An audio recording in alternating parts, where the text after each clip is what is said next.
Coming on, come on.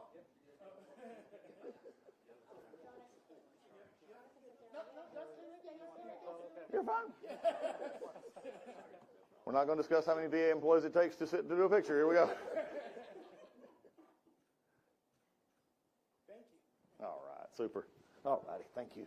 Thank you so All right, much. thank y'all. Great job. All right, welcome, press. Everybody good? Everybody good up here? All right, good. Y'all take the cameras ready? All good? 1, 2, 3. All right, get everybody settled. Whenever the two cameras give me a heads up, we'll be good. All right, we're good to go. All right, well, one, to all our coin recipients, thank you so much for what you do. I've read over your bios. I read over what happened, to you to receive that. Thank you so much for taking care of our folks and taking care of them in so many different ways. And I want to say to the staff here, our VAMC directors, our chief of staff, everybody else, all the staff we met with the leadership team this morning, a very good discussion. And I think it's really sort of set the standard for what we do, and our business directors, where we actually talk about where we're heading and what we're doing in the VA. And really is starting not a top-down, but a bottom-up approach to how we actually manage our VHA health system, which is 90% of what we do in the VA. And what you're doing here is managing a large system, managing a growing system, and doing so with CBOX, but also growing it into an eternal system here. So that's a good mix. And then having to spend some time today, it just reminded me as I come to these is the areas that we have made such improvement on in the last few months that we've seen we now have metrics for those who've not been following us or who write about us occasionally. We now have metrics that all of our hospitals can look at. They can all look at 18 different metrics, KPIs that actually say, here's what we're measuring, here's how we're doing it, so that we can look at what not only is required statutorily, but also what our veterans require. As for many of you know that when I came in, I said there's going to be one thing true at the VA, and the veterans are going to be put first. And that's exactly what this means. It means that we're going to look for ideas and solutions that are bottom up instead of top down. We've had too many top down decisions that have ended up causing basically delays and problems over the years with people who've not been in the field. We're having a whole new functionality of how we do our VHA healthcare. Our 170 plus hospitals, our 1,200 clinics are operations there, and everything else is support. Unfortunately, for the years prior to me and everywhere else, we sort of had that backwards. We said that everybody else, except the hospitals, they were support. We were operations, deciding on everything to do, but yet we were separated from really what doctor needed and nurses needed. So we're now listening to things. We've got some good stuff. We actually have one, and I've told them to be very careful. I said, because if you say something, be careful, you might get what you want. Our chief of staff's getting what he wants, and it's going to be happening pretty soon on a care that's going to make a monetary change, but also a very much helpful change to our doctors and our veterans who are getting care. So a lot of stuff going on is happening. I will have to say, though, that we are sitting in right now one of the best parts of the VA as far as dealing with the shutdown. My call to the Congress, pass the bill. Get the shutdown right now that's being held up in the Senate, because we can't get, frankly, and this is not my words, this is the words of AP, it's the words of New Yorker, it's the words of New York Times. The Democrat shutdown has caused us 5 votes that they can't get the bill open up.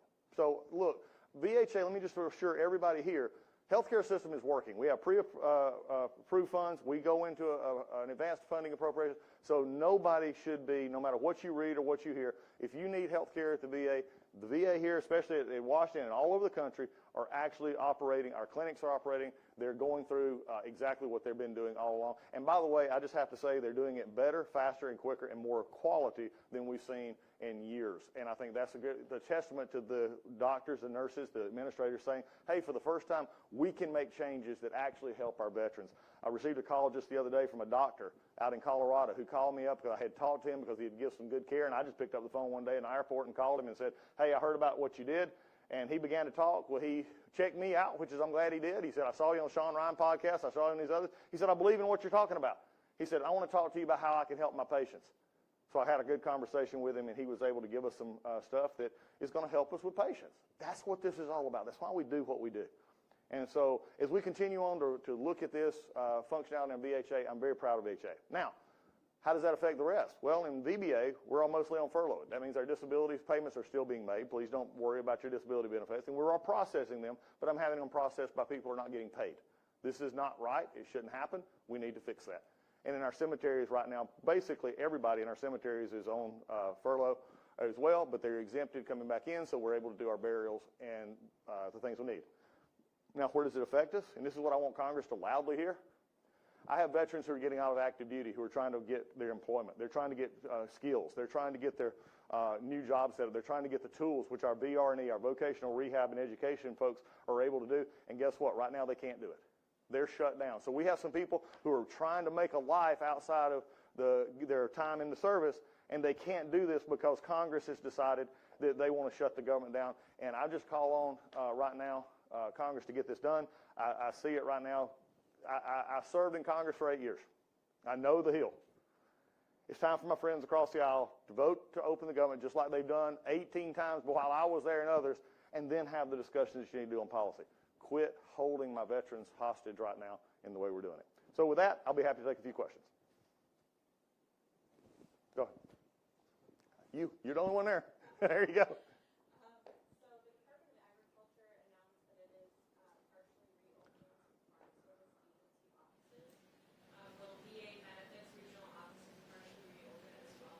No, not right now, because again, our funding, we have a lapse of funding issue that is going on there. But what we still have is all of our, they're being processed through our websites, also our phone numbers, our 411 VA. They're able to still get help. It's just going to be slower in doing so. So there's not a reason right now for us to open up back those offices. It does, walking here, but the vast majority of our stuff has always been done, especially now, through websites and through online as we go. So we'll continue to do that. Yes?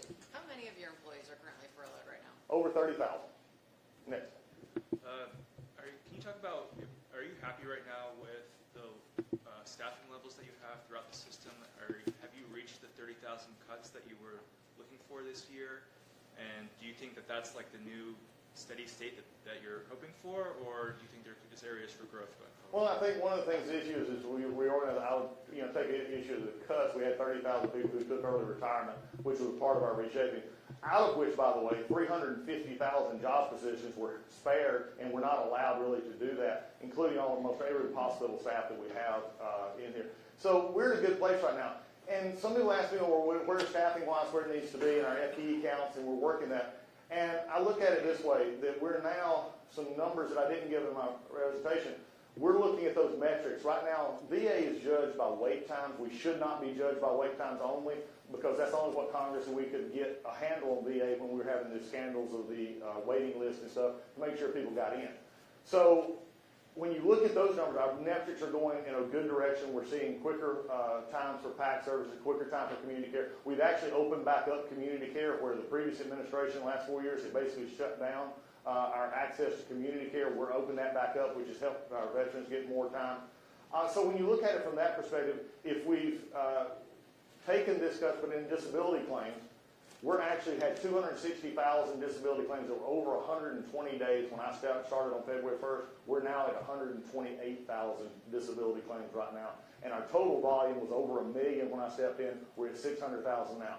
I don't think the problem was ever, for the most part, people and funding. It was a matter of leadership and getting stuff done. So I'm feeling good about where we're at. We're going to continue to look at making sure it's efficient as we go forward. Yes?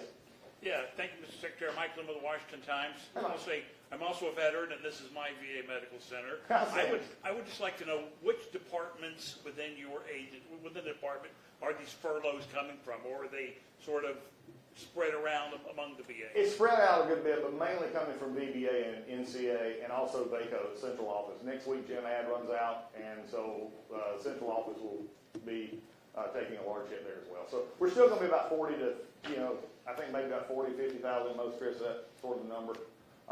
And then we'll work from there. Yes, I get front row next. Healthcare is the stick and the spoke that has ground government to a halt. Yes. You work, obviously, very closely in healthcare. Are there any sympathies to this cause? Is there any validation for these holdouts? And how do you think the path forward looks?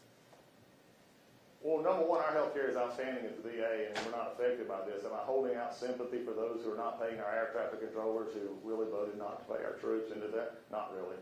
Next. Jacob Barnes with Scripps News. Thanks so much for doing this. The White House and Office of Management and Budget have suggested that furloughed workers might not be entitled to back pay once this shutdown ends. That's in contrast to federal law that seems to indicate that they are. Is your opinion or understanding that federal workers at the VA who are furloughed should be entitled to back pay? Well, I think if you actually read the law, the White House interpreted it accurately when they said that it's subject to appropriation. What was happened always in the past is they're subject to appropriation, the Congress will actually fund it, and they'll be paid. That's what they're calling it. If you just simply read the law, that's what it says. So they're just interpreting it as the law is written. In Congress, it's up to Congress to fund it. I believe that Congress will, and I believe our folks will get paid. But that's the way the law reads. Brian. Brian Todd from CNN. We've been reporting that at some VA facilities, not all of them, but a few of them, that the sequences of mental health visits for some veterans, again, some veterans, have been curtailed under a policy that started previous to this administration. That is a policy that's been more strictly enforced recently. Can you tell us the rationale for that? Yeah, Brian. Well, one, I wish you would actually have asked the question when you did, because our folks actually asked you where this was happening. You chose not to participate. You chose not to give us the examples where you have that we were having these issues. So, Brian, really what it told me was you wanted to write a hit piece. And you also had in your actual article itself a quote from someone who worked with the VA and also worked with it, and they said this is a natural occurrence, nothing new has happened. Also, the draconian cuts under my administration.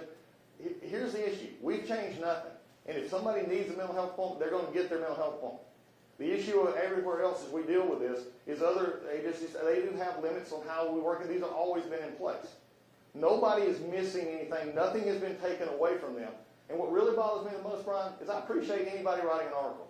But be honest in it. If you wanted us to respond to a different issue, if you wanted to respond to, say, a Washington Mampsey here and a psychiatrist or somebody who says they're not able to give their mental health appointments, then let us know where that is so then I can see if they've misinterpreted the statute.